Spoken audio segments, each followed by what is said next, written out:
Good morning, everybody. Yeah, I'm very proud of my Sligo roots, and I'm even more proud when I hear Terry speak, because she always makes us look really good. I'm the secretary of the Irish Society of Gynecology, but the real force behind the Irish Society of Gynecology is Sharon. So she's the force behind a lot of things. So thank you, Sharon, for the kind invitation to talk today.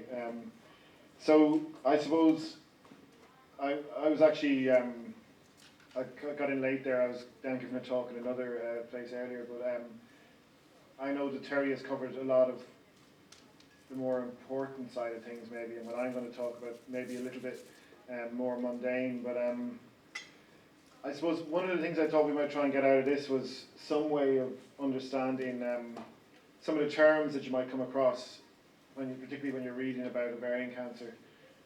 Because to be honest with you, a lot of clinicians don't really understand them, never mind asking patients to try and interpret them.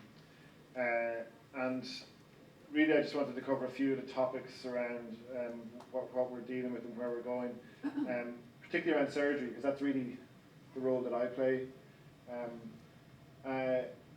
One of the things that's important, of course, is that what we're talking about today is really epithelial ovarian cancer. I haven't really got into any of the rare ovarian cancer subtypes that Terry spoke about, but they're slightly different, so this is really about the classic one.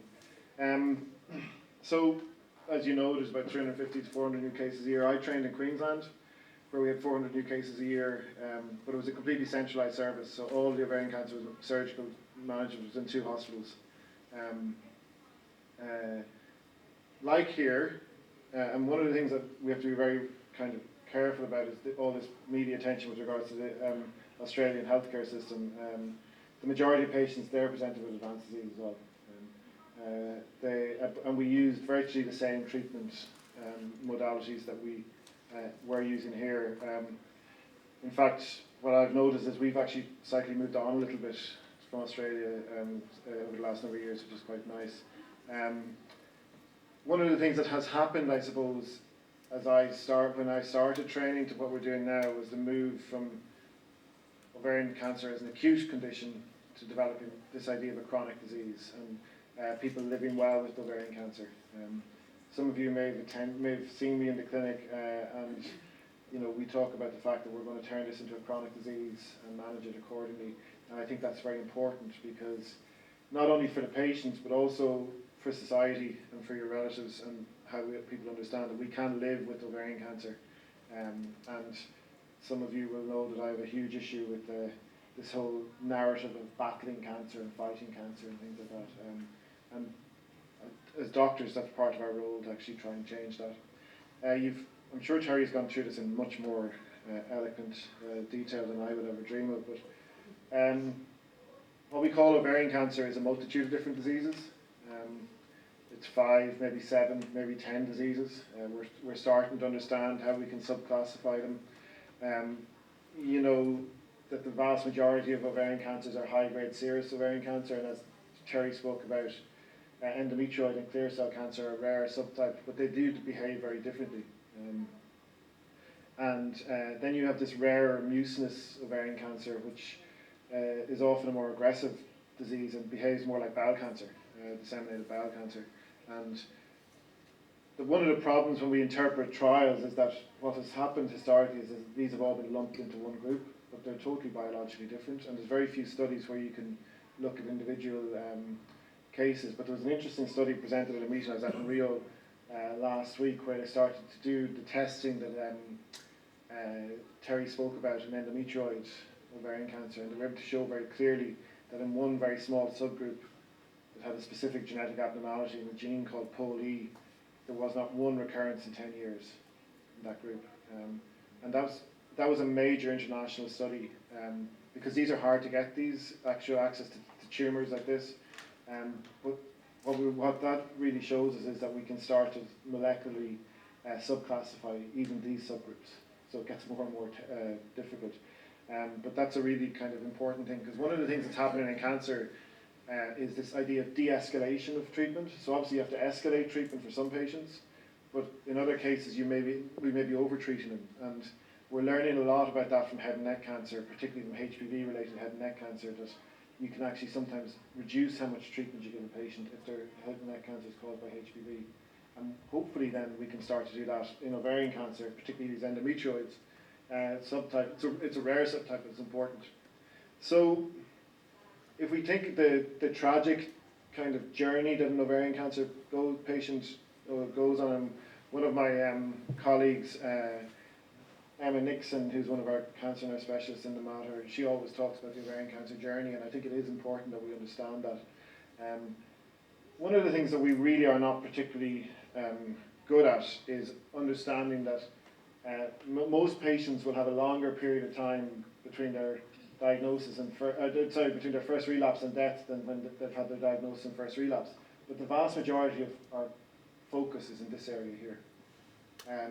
And whilst they may have, hopefully most patients will have surgery at the start, they will have multiple rounds of chemotherapy. And how we then kind of manage patients so that their quality of life can be just as good as possible whilst on treatment is very important. And I don't think we do that particularly well, because everything is about this battle and fighting it. We do know that the backbone of treatment is a combination of surgery and chemotherapy, and I'll come back to that in a minute. And really the most important drug combination is at the start is a mixture of carboplatin and paclitaxel. The most important one is carboplatin. A platinum agent is the key in patients who have ovarian cancer. Some women will not be able to tolerate Taxol, and the added benefit of Taxol is not huge, but really carboplatin is the key.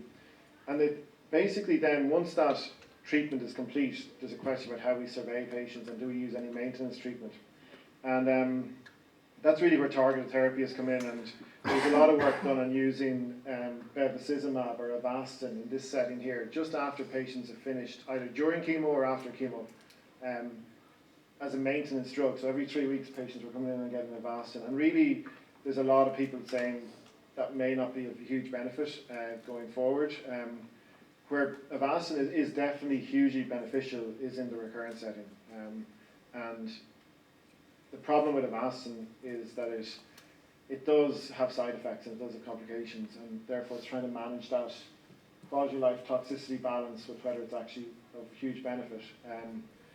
So lots of people are still using Avastin in this setting here, but as Terry probably alluded to, PARP inhibitors are coming in, and they're really going to possibly be serious game changers in this area, in both the BRCA mutated patients, but also in women who maybe don't have a BRCA mutation. And that's a serious discussion we're all going to have now about how we implement PARP inhibitors into the treatment regimen. To be honest, my own feeling is that if we were to be, there's a far greater benefit in putting all patients on PARP inhibitors at this stage than actually putting them on Avastin, and that will come to, and that irrespective of their BRCA mutation status. You probably saw last week that there were a lot of studies published. This is changing rapidly at the moment, and there's actually more data on the way about how we deal with PARP inhibitors. The problem is that when you come in, bring a new drug in, you answer one question, but you ask another. And one of the big questions that we're trying to figure out now is what happens when a patient develops resistance or progression on a PARP inhibitor. And that's important, because that does happen. And how we retreat, can we retreat with a different PARP inhibitor? Do we add in a different chemo regimen? We're not really that sure yet. There are some important studies that will probably come to fruition in the next year or 18 months that will answer that question. So the big question that comes up really is what are the treatment options in the first setting? And you've got two options really. One is to operate at the start, which is primary cytoreduction, and follow that with adjuvant chemotherapy of 6 cycles. And there were different ways of giving it. There was the standard 3-weekly dose, there's weekly chemotherapy, and there's this intraperitoneal chemotherapy. And really the current evidence is that the standard 3-weekly dose is probably the best option. There was a big study done in Japan which suggested that this weekly dose of chemotherapy was very beneficial, but when they tried to repeat it in the non-Japanese population, it just didn't work. And we do know that from some talking about, Terry was talking about the SNPs earlier, Japanese people have some SNPs that seem to make them more sensitive to Taxol than non-Japanese people. And that's we're starting to understand that a little bit better now. The other option then is to give chemotherapy first in a sandwich scenario. So 3 cycles of chemotherapy, surgery, and then 3 cycles afterwards. And there's been a lot of studies done to show that in women who are not suitable for primary cytoreduction, this is equivalent. But really, if you can at all, one of the things that we should be trying to do is operate in the upfront setting if it's possible, but it's not always possible. And the reason for that is that you want to remove as much of the tumour as possible. And there's a horrendous word in the literature for a long time called debulking. Like debulking is just, that should be banned from all ovarian cancer literature. And in fact, there is a move towards that amongst the editors of some of the journals. Cytoreduction is a much, I think, more pleasant word, for want of a better word. And what we mean is cytocellular reduction, removal of cells. But the residual disease at the end of operation, whether it's done at the start of the process or after 3 cycles of chemo, is the key prognostic factor for how long a patient will go before relapse. And that number has changed over the years as people have got more comfortable doing these operations. And really now, the standard, what we're looking for is no macroscopic disease. So you can't see anything. But of course, cancer is a microscopic disease. So even though we do a big operation and remove all the tumour, and that might involve removing tumour off someone's diaphragm, it might involve removing her spleen, momentum, different pieces of bowel. If we do all that and we can't see anything at the end, and we have to be very systematic and kind of, honest about that, and that's a big issue because I'm not convinced all doctors are honest, because every surgeon thinks that he or she has done the best operation possible. If there's no residual disease, that's what we should be aiming for. And as we've shown time and again, that as the residual disease goes down at surgery, the survival increases. But you've got to remember that some of these operations have significant risks associated with them. This just shows you kind of in graphical form what I mean by that, in that the green bars here are patients who had no residual disease, and the blue and the red have residual disease, and this is the survival to first relapse. And see, you're getting right out, sometimes up to 10 years in some of these cases, with no residual disease. So that's why it's repeatedly shown that. And one of the things that comes up is there's no randomized study comparing surgery to no surgery in ovarian cancer. Well, we would argue that would probably be unethical, because all of this data shows that patients should have an operation. The question is, where is the operation done? And this is an important, this comes back to my point. We do know that if operations are done in high volume centres, people live longer. And I think in Ireland we need to start thinking about that very, very carefully and clearly. In reality, you need to be doing one of these operations a week. And there's only 2 centres in Ireland that are at that sort of level. And I think Irish women will be happy to travel and have an operation if they knew they were having an operation in a centre where they were actually looked after by people who were doing this on a weekly basis. That's politically always an issue, but there's no reason that chemotherapy can't be given locally. Chemotherapy, if you get chemotherapy in Dublin or Sligo, it's the same chemotherapy. But the guys in Sligo might be able to do the same operation, but they may not have the services to actually deal with the complications. Does that make sense? So where you do the operation, most people, when they're well trained, can do the operation, but you need a team around you if you have a complication. And we do know that 1 in 5 women will be readmitted after this sort of surgery. But what we know is that this just shows you, this is data, this just shows you that the inability to rescue from failure is much higher in centres that have low volume, because you just don't have the colleagues and the extra team around you. So say in our department in the Mater, we do an awful lot of what we call peritoneal surgery. We have our colorectal colleagues, our liver colleagues, we have our radiologists, so if a patient gets an abscess, we can drain it. All of our intensive care specialists understand what we're doing, because as patients going through on a weekly basis, it's almost become routine. And that's the key. It's not that you can't do the operation, in a smaller centre. It's that you just can't put all the teams around it.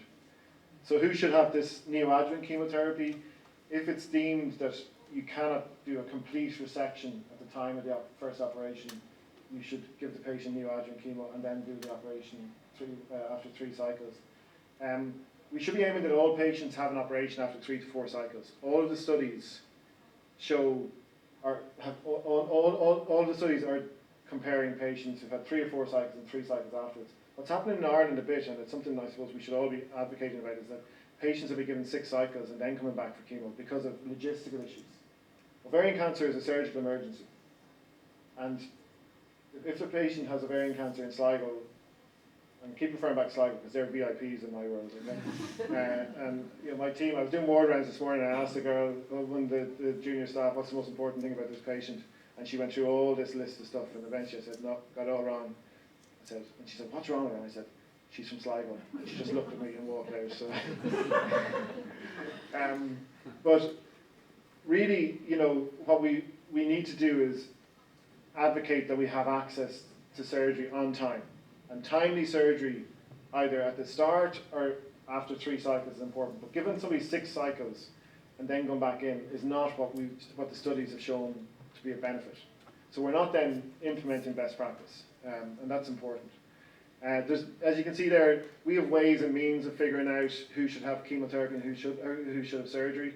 But if a lady has involvement, particularly if she's got a pleural effusion, you shouldn't operate on that patient. You should give her chemo, because if you put the patient to sleep with a big pleural effusion, she may end up with bad respiratory problems for the first while afterwards. And we do know that neoadjuvant chemo reduces surgical morbidity significantly. We have started this program of HIPEC, hypothermic intraperitoneal intraoperative chemotherapy. So we now give chemotherapy to a cohort of women during their operation.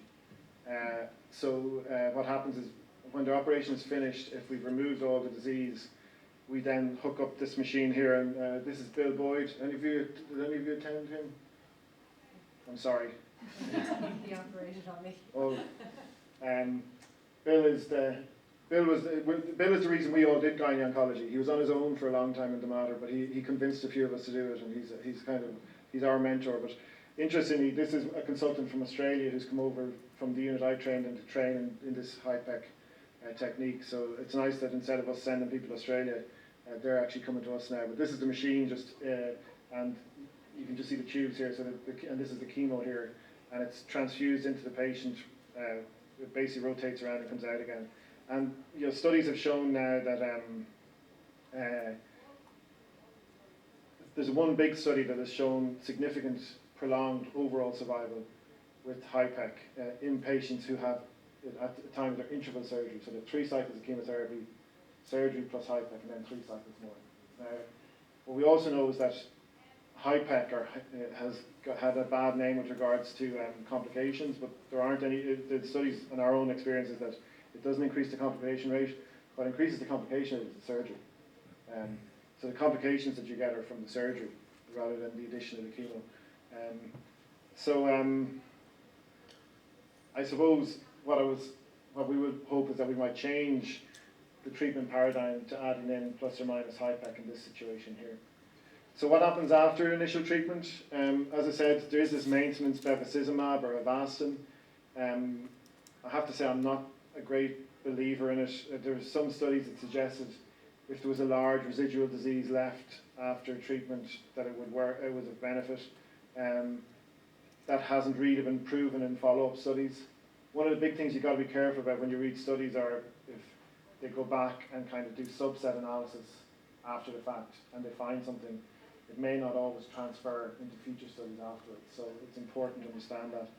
The biggest thing that we can do, as Terry alluded to, is to offer BRCA testing to all women with non-mucinous ovarian cancers. Because you obviously have the association of PARP inhibitors, but it allows you then to identify those families and implement risk-reducing strategies within those families. As Terry might have called it, we call it cascade testing. The PARP inhibitor story is evolving rapidly. They are definitely effective in women who have a BRCA mutation. There's no doubt about that at this point. In fact, standard of care should be that patient should be, at diagnosis should have a BRCA test, have her treatment and commence on PARP inhibitor if she's a BRCA mutation straight once she's finished her chemo. There are this group then called HRD deficient or homologous recombination deficiency, and the problem with that is there's no proper tests at the moment to identify that. So these are patients who don't have a BRCA mutation but have other problems in their DNA damage response pathway.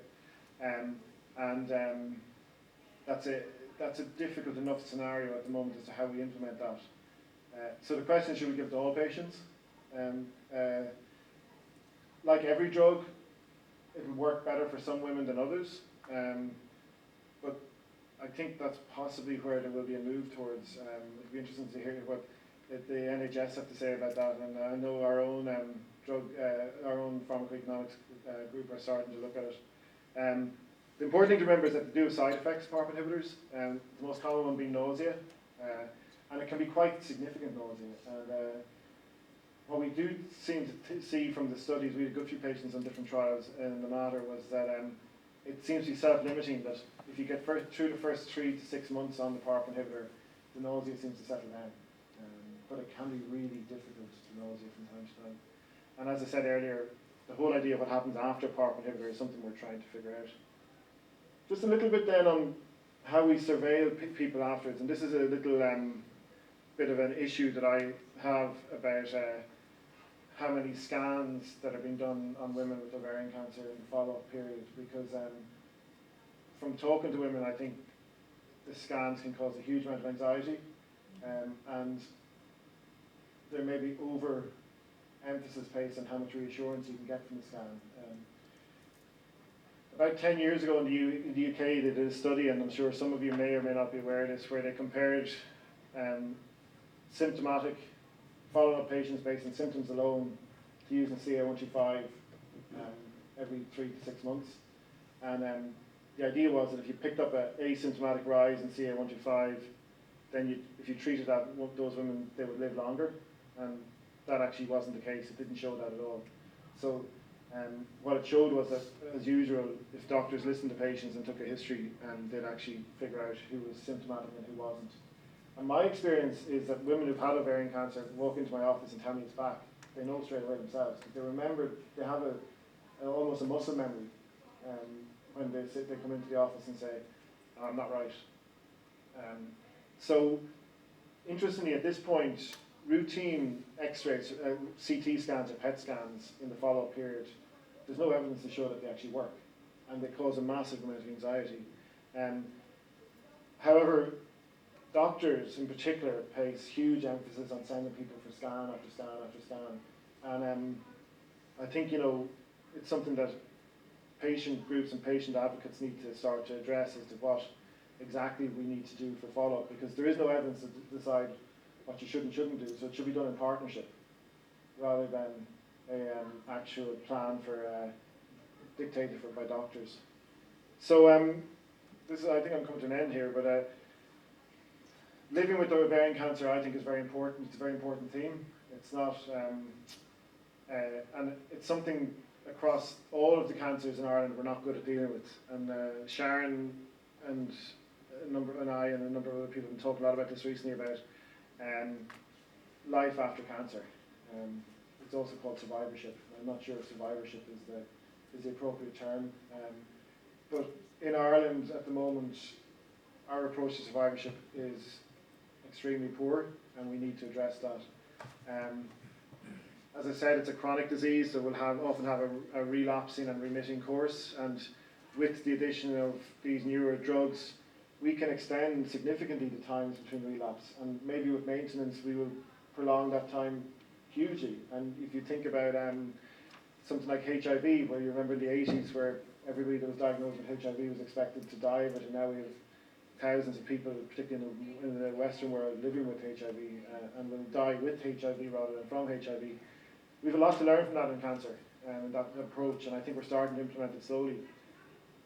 The toxicity of these different treatments is significant, as many of you will know more than I will, and one of the things I talk to the medical students about is the difference between disease and illness. We can tell you a lot about disease, but we really can't tell you anything about illness, because unless a person has actually gone through that themselves, they really don't understand the impact it has on themselves. We've been collecting some data on what our own patients feel are the major long-term consequences of living with ovarian cancer. And fatigue is the single biggest issue, and I'm sure many of you know that.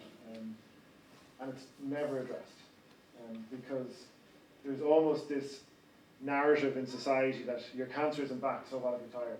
That's not good enough. There needs to be a much more holistic approach to how we deal with this. Neuropathy is wiped under the carpet to say, oh well, the drugs worked, but you can't feel your fingers. And that is the way, that's the narrative that's in society. That's a narrative that comes from doctors downwards. So let's be clear, the first protocol to sort this out is with the doctors. Thankfully, our nurse specialists have some understanding of this.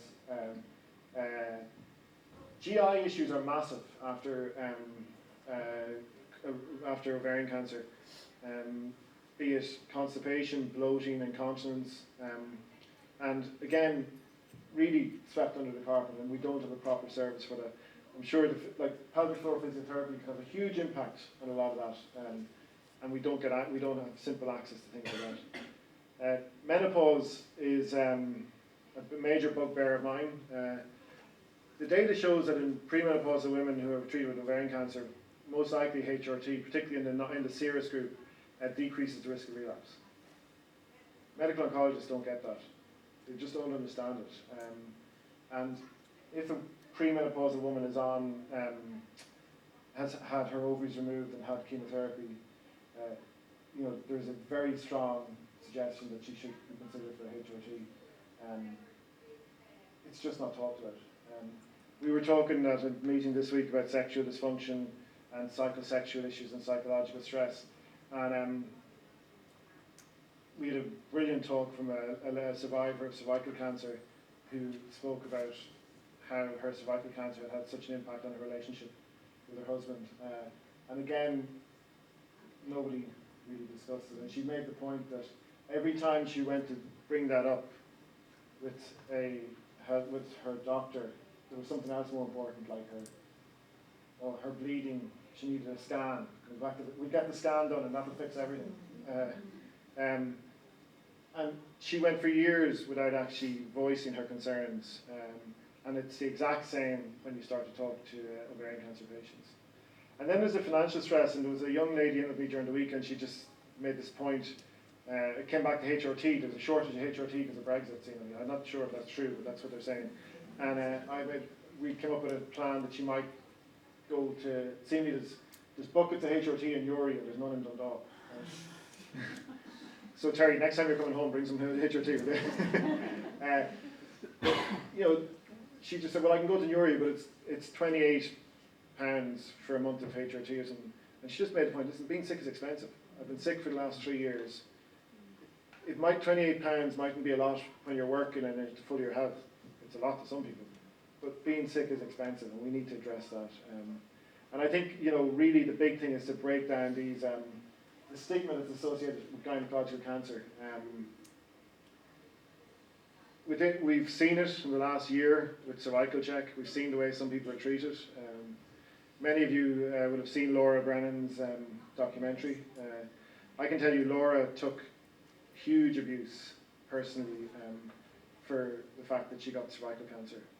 And that wasn't from, as somebody told me, that must be some right-wing person in the US. No, that was from people in their own locality and people in their own province, their own country. So we need to break down that stigma, and we need to be open and talk about these problems. Because otherwise, you can have all the PARP inhibitors in the world, you can have all the fancy surgery, you can give all the high-tech in the world, but people have to be able to live their lives, and if we don't do that, we're not doing anything. So I think that's about it, really, but I'm happy to take any questions going forward. So.